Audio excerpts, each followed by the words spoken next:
أعوذ بالله من الشيطان الرجيم। দক্ষিণী সুপারস্টার থেকে রাজনীতির ময়দান, থালাপতি বিজয়ের পথ চলা এখন এক নতুন মোড় নিয়েছে। অভিনয়ের গ্ল্যামার ছেড়ে এবার তামিলনাড়ুর রাজনীতিতে শক্ত অবস্থান তৈরি করতে দৃঢ় প্রতিজ্ঞ বিজয়। থালাপতি বিজয়ের ইফতার মাহফিল আয়োজন এবং নামাজ পড়ার পিছনে আছে বড় কোনো গেম প্ল্যান নাকি ভুল বুঝছেন অনেকে? কাহিনী তো একটা আছেই, তো চলুন বন্ধুরা সেই কাহিনী সম্পর্কে জেনে নিই।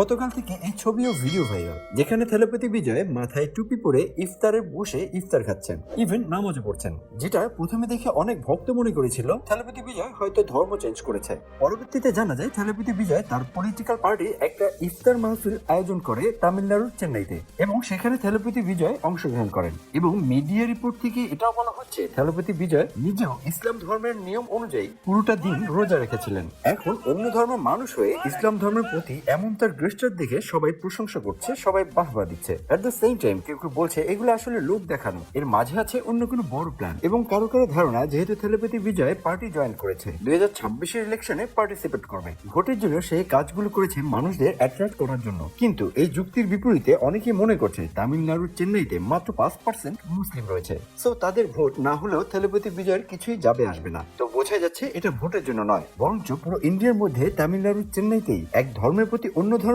মানুষের যে রেসপেক্ট সেটা খুব ভালো, এবং এখানে সবাই যার যার ধর্মকে অনেক শ্রদ্ধা করে, সেই মেসেজটাই থালাপতি বিজয় হয়তো আমাদের সবাইকে দেওয়ার চেষ্টা করেছে। তো বন্ধুরা, এই ঘটনা নিয়ে আপনার কি মতামত কমেন্ট করে অবশ্যই জানাবেন।